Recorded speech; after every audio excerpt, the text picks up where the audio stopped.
நடைபெறுவதை ஒட்டி அனைத்து இந்திய அண்ணா திராவிட முன்னேற்ற கழகத்தின் தேர்தல் அறிக்கையில் இந்த வெளிவதில் பெரும் மகிழ்ச்சி அடைகின்றேன். பொன்மனச்சம்மல் புரட்சி தலைவர் மறைவுக்கு பின்னர் இதேவேளை புரட்சி தலைவி அம்மா அவர்கள் 28 ஆண்டுகள் அனைத்து இந்திய அண்ணா திராவிட முன்னேற்ற கழகத்தை கட்டி காத்து 4 முறை மிகச் சிறப்பான ஆட்சி தந்துள்ளார்கள். அம்மாவின் பெரிய மறைவிற்கு பின்னால் இந்த இயக்கமும் ஆட்சியும் எதிரிலும் துரோகிகளும் அளிக்க முற்பட்ட போது கோடான கோடி தொடருடைய ஆதரவோடு ஆட்சியின் இயக்கத்தை நிலைநிறுத்தி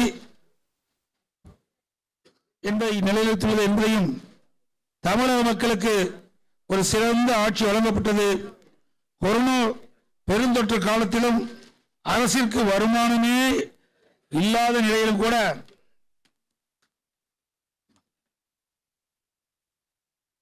அம்மாவுடைய அரசு ஒருவர் கூட சிரமப்படக்கூடாது என்ற நோக்கத்தில் அதற்கான திட்டங்களை தீட்டி செயல்பட்டது. 7.5% உள்ளீடு ஒதுக்கீடு, குடிமராமத்து திட்டம், காவிரி டெல்டா பகுதியை விவசாய கோரிக்கை ஏற்று மத்திய அரசோடு தொடர்பு கொண்டு பாதுகாக்கப்பட்ட வேளாண் மன்றம் என்று எங்களது மக்கள் நல திட்டங்களை மிகச் சிறப்பாக செய்துள்ளோம். தீய சக்தி திமுக 2021 சட்டமன்ற பொதுத் தேர்தலில் பல்வேறு வாக்குறுதிகளை அளித்தந்து 1/4 வாக்குறுதியோடு இன்று வரை நிறைவேற்றப்படவில்லை. மக்களை ஏமாற்றி ஆட்சிக்கு வந்தவரோ மக்களை மறந்த அரசாங்கம் திராவிட முன்னேற்ற கழக அரசாங்கம். விடியா திமுக பொம்மை முதலமைச்சர் ஸ்டாலின் நிர்வாக திறனற்ற 5 ஆண்டுகால ஆட்சியில் தமிழக மக்கள் பெரும் துன்பத்தை அனுபவித்தார்கள். தமிழகத்தில் கொலை, கொள்ளை, சட்ட ஒழுங்கு சீர்கேடு, பெண்களுக்கு எதிரான பாலியல் வன்கொடுமை, போதைப் பொருள் நடமாட்டம், விற்பனை, கடத்தல் என்று அன்றாட நிகழ்வாக தமிழகம் இருந்து கொண்டிருக்கிறது. இன்றைய ஆட்சியில் கமிஷன், கலெக்ஷன், கரப்ஷன் இதுதான் வேகமாக துரிதமாக நடைபெற்றுக் கொண்டிருக்கின்ற காட்சியாக மக்கள் பார்க்கிறார்கள். மக்களை ஏமாற்றி அரசியல் செய்யும் விடியா திமுக அரசை ஆட்சியில் இருந்து அகற்றி தமிழ்நாடு மக்கள் தயாராகிவிட்டார்கள். எங்கள் இயக்கத்தின் தேர்தல் அறிக்கை குழுவினர் தமிழ்நாடு முழுவதும் சென்று அனைத்து தர மக்களையும் சந்தித்து அவருடைய கோரிக்கையை கேட்டறிந்து அதன் மூலமாக இந்த அறிக்கை தயார் செய்யப்பட்டுகின்றன. அதன்படி மதச்சார்பின்மை, மனித நேயம், ஏழை எளியோர் மேம்பாடு, சமூக நீதி, சமத்துவம், சிறுபான்மையின் பாதுகாப்பு, வேளாண் மற்றும் அதை சார்ந்த உபதொழில் வளர்ச்சி, தொழில்துறை மற்றும் சிறு குறு தொழில் வளர்ச்சி முக்கியத்துவம், படித்த இளைஞர்களுக்கு அதிக அளவு வேலைவாய்ப்பு உருவாக்குதல்,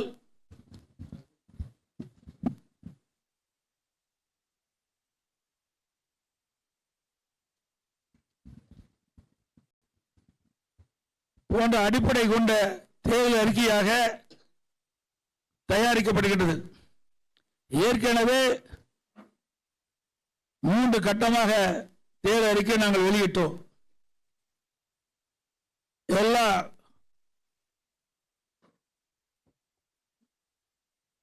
ஏற்கனவே 3 கட்டமாக தேர்தல் வாக்குறுதி அளித்திருக்கின்றோம். எல்லா குடும்பத்திற்கும் 10,000 ரூபாய் வழங்கப்படும் என்றும், பெண்களுக்கு மாதந்தோறும் 1000 ரூபாய் வழங்குவதை 2000 ரூபாய் வழங்கப்படும் என்றும், மகளிருக்கு தற்போது நகர பேருந்தில் கட்டணம் இல்லாமல் பயணம் செய்கின்றார்கள். இனி அதிமுக ஆட்சி பிறகு ஆண்களும் கட்டணம் இல்லாமல் நகர பேருந்தில் பயணம் செய்யலாம். வீடு இல்லாத அனைத்து ஏழை குடும்பங்களுக்கும் தரமான வீடு கட்டி தரப்படும். அம்மா இருசக்கர வாகனம் 5 லட்சம் பேர்களுக்கு வழங்கப்படும். ஒவ்வொரு அம்மா இருசக்கர வாகனம் வாங்குவதற்கும் 25,000 ரூபாய் மானியம் வழங்கப்படும். முதியோர் உதவித்தொகை 2,000 ரூபாயை உயர்த்தி வழங்கப்படும். இளைஞர்கள் மாணவர்கள் வங்கியில் வைய கடன் தள்ளுபடி செய்வதற்குள்ள நடவடிக்கை எடுக்கப்படும். வாழ்வாதார உதவியாக ஆண்டுக்கு 3 கேஸ் சிலிண்டர் ஒவ்வொரு குடும்பத்திற்கு வழங்கப்படும்.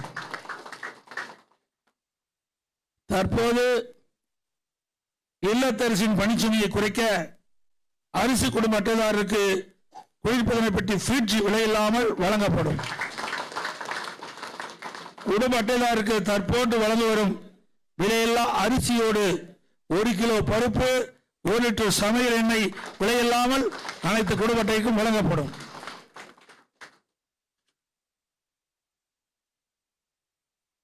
மேலும் பொது நிர்வாகம், விவசாயம், நீர்வளம், கால்நடை வளம், தொழில்துறை, மீனவர் நலன், கல்வி, மருத்துவம், தமிழ்மொழி மற்றும் பண்பாடு, மகளிர் நலன், பெண்கள் பாதுகாப்பு, தொழில், சிறு குறு மற்றும் நடுத்தர தொழில்கள், சுற்றுச்சூழல், வனம், சுற்றுலா, இளைஞர் நலன் மற்றும் வேலைவாய்ப்பு, அரசு ஊழியர், காவலர்கள், ஜவுளித்துறை மற்றும் பத்திரிகையாளர் நலன் உட்பட பல தலைப்புகளில் மொத்தம் 297 அறிவிப்புகள்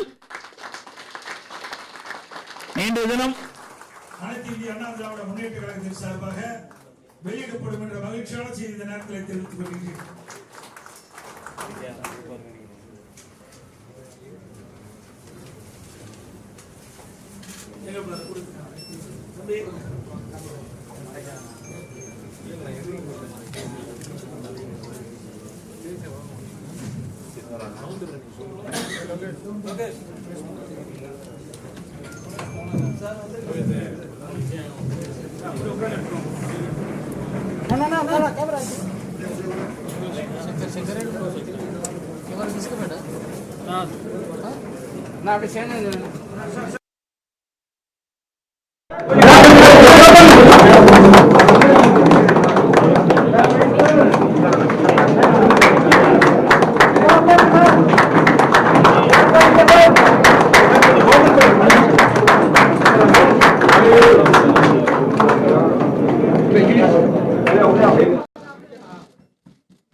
தலைமை கழகத்தால்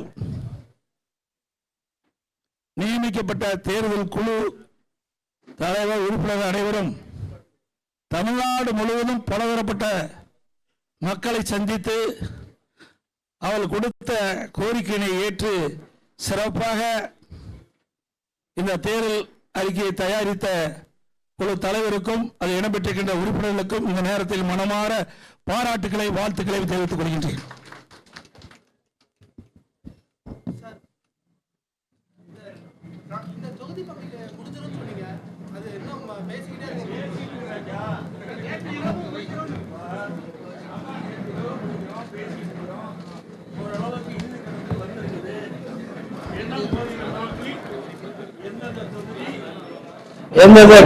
எங்களுடைய கூட்டணியில் அங்க வைக்கின்ற கட்சிகளுக்கு ஏற்கனவே எந்தெந்த தொகுதி என்று நிர்ணயிக்கப்பட்டு அறிவிக்கப்பட்டுவிட்டது. அந்த தொகுதியுடைய விவரம் என்ன 2 நாட்களில் அறிவிக்கப்படும். அது தொகுதி அறிவிச்ச பிறகுதான வேட்பாளர் அறிவிப்போம். நாள் இல்லையே, பிரச்சாரம் வேற, தொகுதியில் அறிவிக்க அது பாட்டுக்கு அது நடக்கும், இது பாட்டுக்கு இது நடக்கும். இங்க பக்கமா அதுதான் இருக்குது. ஏன்னா என் ஊர்ல எங்க ஊர்ல சேலத்தில் இருக்குது, நாங்க தேர்ந்தெடுத்து போனோம். இங்க இருக்கின்ற பொழுது மயிலாப்பூர் பிரச்சாரத்தை தொடர்ந்து இருக்கு.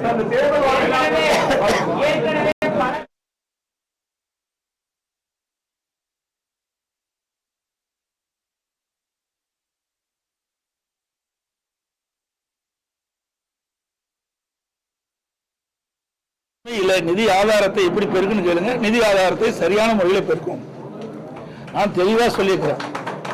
ஓராண்டு கொரோனா காலம், அத்தனை பத்திரிகையாளர் ஊடகங்களுக்கு தெரியும். அந்த காலகட்டத்தில் அரசாங்கத்துக்கு வருவாயே இல்லாமல் இருந்தது. அந்த காலகட்டத்தை கூட சிறப்பான ஆட்சி கொடுத்த அரசாங்கம் அதிமுக அரசாங்கம். அதனால நிதி ஆதாரத்தை பெருக்கி நாங்கள் அறிவிக்கப்பட்ட திட்டங்களை முறையாக செயல்படுத்துவோம். ஒவ்வொரு வருஷமும் ஒவ்வொரு தேர்தலின் போதும் திமுக தேர்தல் வாக்குறுதிகளை வெளியிடுறாங்க. வெளியிடும் போதெல்லாம் என்ன சொல்றாங்கன்னா, திமுகவுடைய தேர்தல் அறிக்கை தான் அந்த தேர்தலில் கதாநாயகன் அப்படின்னு. இப்ப யார் கதாநாயகன்? அனைத்து இந்திய அண்ணா திராவிட முன்னேற்ற கழகம் கதாநாயகன். அதை மாற்றக்கூடிய அளவுக்கு அதிமுகவுடைய தேர்தல் வாக்குறுதி நாங்கள் அறிவிச்சிருக்கிறோம்ல. மாற்றது போறதில்ல. இல்ல, மக்களுக்கு எது சரி, எந்த அறிவிப்பை கொடுத்தா மக்களிடத்துல போய் சேரும், அதனால மக்களுக்கு நன்மை கிடைக்கும் தான் பார்க்கணும். ஆனா திராவிட முன்னேற்ற கழகம் சுமார் 525 அறிவிப்புகள் வெளியிட்டன. 4இல் 1 பாக அறிவிப்பு தான் நிறைவேற்றிருக்காங்க. எஞ்சி அறிவிப்புகள் வரைக்கும் நிறைவேற்றவே இல்லையே. அப்படி ஏற்கனவே சொல்லியிருக்கிறோம். எங்களுடைய தலைவர்கள் ஏற்கனவே நிறைவேற்றிருக்கின்றார்கள். அந்த வழியிலே வந்த அம்மாவுடைய அரசும் அறிவிக்கப்படுகின்ற அறிவிப்புகள் முழுமையாக நிறைவேற்றுவதற்கு உரிய நடவடிக்கை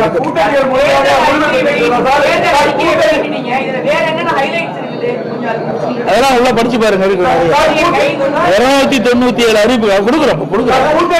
படிச்சு பார்த்துட்டு நீ கேட்க மாட்டேன்.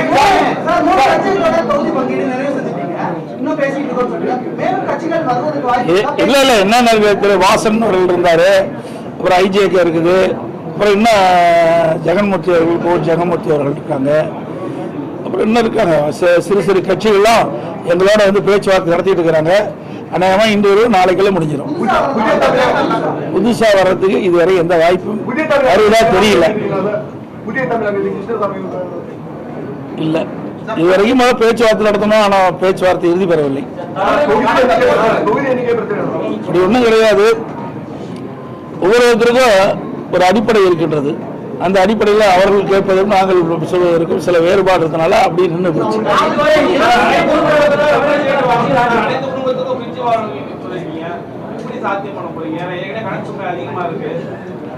நான் ஏற்கனவே தெளிவாக சொல்லிவிட்டேன். அனைத்து இந்திய அண்ணா திராவிட முன்னேற்ற கழக அரசு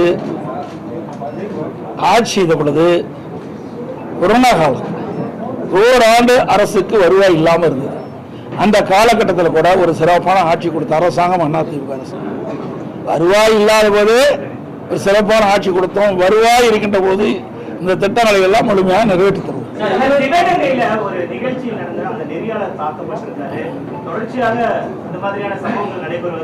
ஆமா ஆமா, அது வந்து இன்றைக்கு இல்லை, இது பல தடவை செய்தியாளர்களை வந்து திராவிட முன்னேற்ற கழகம் தாக்கப்படுவது இயல்பா இருக்குது. இது வன்மையாக கண்டிக்கத்தக்கது.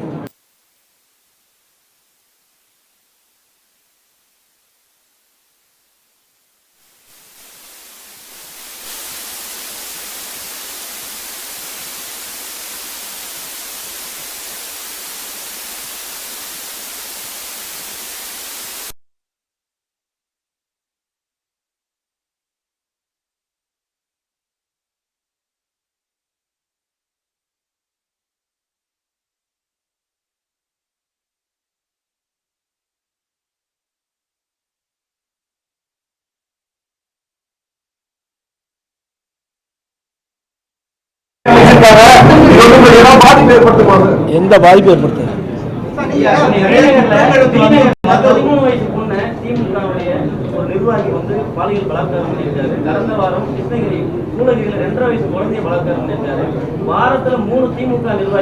இதையெல்லாம் கண்டித்து தான் நாங்கள் போராட்டம் நடத்தணும்.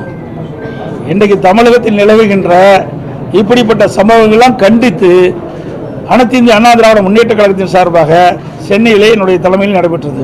இங்கே இருக்கின்ற உங்களுடைய தலைமை கழக நிர்வாகிகள், மாவட்ட கழக செயலாளர்கள், மறுபடியும் எங்கள் கூட்டணி கட்சியுடைய தலைவருடைய தலைமையிலே தமிழ்நாடு முழுவதும் இந்த பாலியல் சீண்டல், பாலியல் வன்கொடுமை, அது மட்டுமல்ல கொலை, கொள்ளை, திருட்டு, வழிப்பறிவு இப்படி நடக்காத நாளே இல்லை.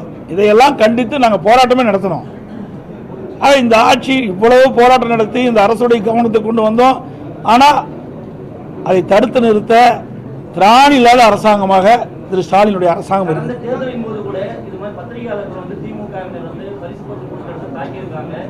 தேர்தல் வந்து அறிவிச்ச உடனே இந்த மாதிரி தாக்குதல் நடத்திருக்காங்க. இந்த மாதிரி தொடர்ந்து திமுக அத்துமீறல் நடக்கிறாங்க. நீங்க என்ன சொல்ல முடியும்? அதெல்லாம் ஏற்கனவே நான் சொன்னேனே, இதுக்கெல்லாம் அடிப்படை நீங்க தான். யாரும் தவறாக நினைக்கக்கூடாது. நீங்க அவர்களை பெரிய எப்படி என்னன்னு சொல்றேன்னா, ஒண்ணுமே இல்லாதவங்கள பெருசு பண்ணி காட்டுறீங்க. அவர்கள் அது பெரிய ஆயுதமாக பயன்படுத்துறாங்க. நம்ம யாரும் ஒன்றும் செய்ய முடியாது, என்ன வேணா செய்யலான்னு. தயவு செய்து அருள் கூர்ந்து பத்திரிகையாளர் ஊடக நண்பர்களும் இனியாவது உங்களை பாதுகாப்பதற்காக அவர்களுக்கு இப்படிப்பட்ட சம்மதமே இல்லாத செய்திகள்லாம் வெளியிட்டு அவர்களை உயர்த்தாதே.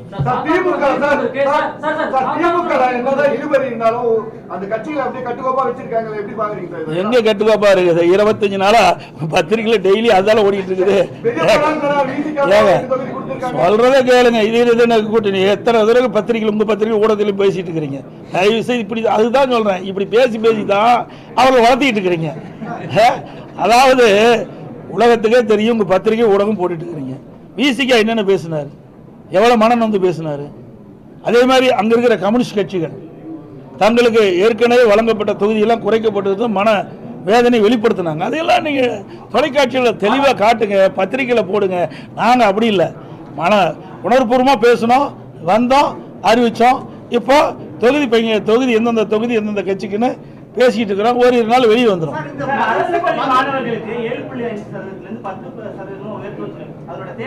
அதாவது இது பெரிய வரவேற்பு கிடைச்சிருக்குது மக்களிடத்துல. இன்றைக்கு அரசு பள்ளியில் படிக்கின்ற மாணவர்கள் பெரும்பாலும் ஏழை குடும்பத்தை சேர்ந்தவர்கள், அதோட நடுத்தர குடும்பத்தை சேர்ந்தவர்கள். அவருடைய கனவு, அந்த மாணவருடைய கனவு எப்படியாவது மருத்துவர் ஆக வேண்டும் என்று. அந்த அடிப்படையில் தான் இப்பொழுது இதுவரை சுமார் 3000க்கு மேற்பட்ட மாணவர்கள் இந்த 7.5% உள் இடஒதுக்கீட்டில் இடம் கிடைச்சி இன்றைக்கு மருத்துவக் கல்வி கிடைச்சிருக்குது. இது கிராமத்திலிருந்து நகரம் வரை அரசு பள்ளியில் படிக்கின்ற மாணவர்களுக்கு ஒரு கிடைக்கப்பட்ட மிகப்பெரிய பாக்கியம். ஆகவே அங்கே வரவேற்பு இருக்கிறதுனால அதை சற்று 2.5% உயர்த்தி இருக்கிறோம். அதெல்லாம் நீ படிச்சு பாருங்க, நல்லா இருக்காண்ணா. அதை தான் நான் நீ அதுக்கு தானே தேர்தல் அறிக்கை கொடுத்துருக்குறோம். எல்லாமே சொல்லிட்டு அதில் அர்த்தமே இல்லாத போயிடுச்சு.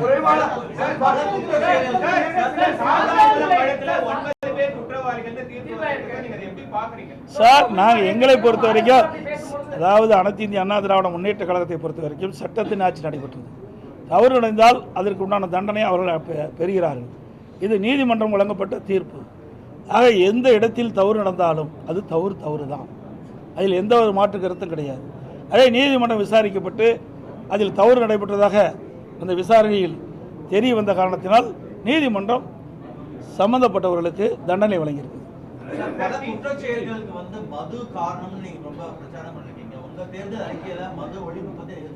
மது அதான் ஏற்கனவே சொல்றது, அதிமுக கடந்த காலத்தில் வரைக்கும் அந்த மது கடைகளை படிப்படியாக குறைக்க நாங்கள் இந்த தேர்தல் அறிக்கையில் கூட இருக்குது. நாங்கள் சொல்லிட்டு இருக்கிறோம், படிப்படியாக தான் குறைக்க முடியும்.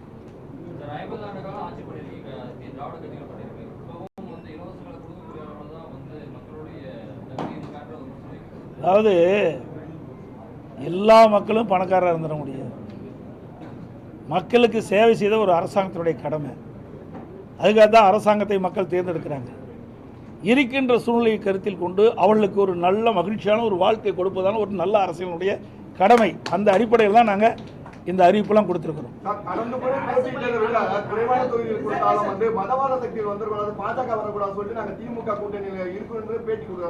திமுகவே பாரதிய ஜனதா கூட்டணி இருந்தா அதுக்கு என்ன சொல்றீங்க? திமுகவே பாரதிய ஜனதா கூட்டணி இருந்தா இல்லையா? இதே விடுதலை சிறுத்தை பாரதிய ஜனதா கட்சியோட கூட்டணி இருந்தாங்களா இல்லையா? எல்லா அரசியல் காழ்ப்புணர்ச்சியின் காரணமாக பேசுவது. அரசு பள்ளி மாணவர்களுக்கு நீங்க கொடுத்த அந்த 7.5% வந்து 10% உயர்த்தப்படும். அதான் இப்ப தான் சொன்னேன் சார். அதுதான் இப்போ தானே அதுக்கு நான் பதில் கொடுத்தேன். நீங்க சரியா கவனிக்கல நினைக்கிறேன்.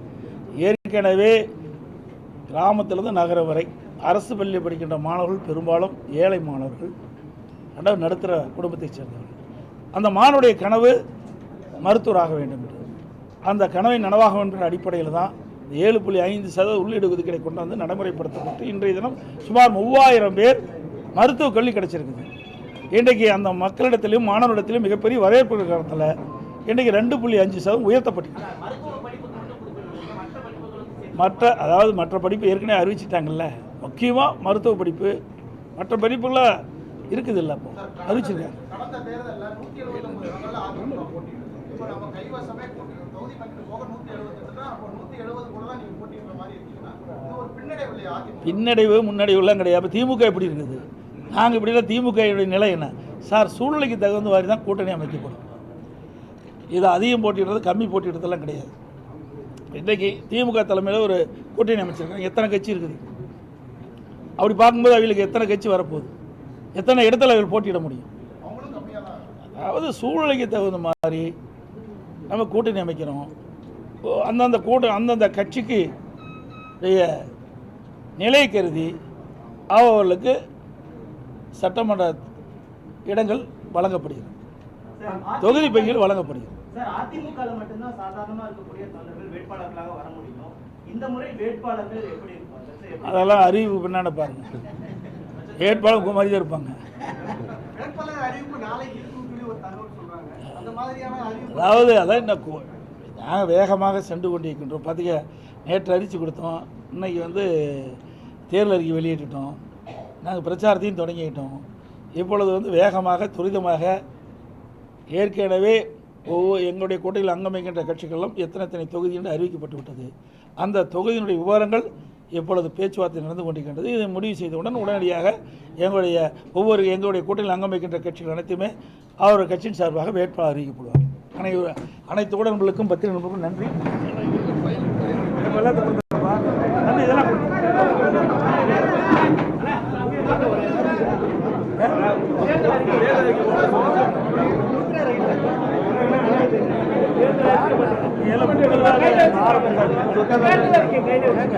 முன்னே பார்த்து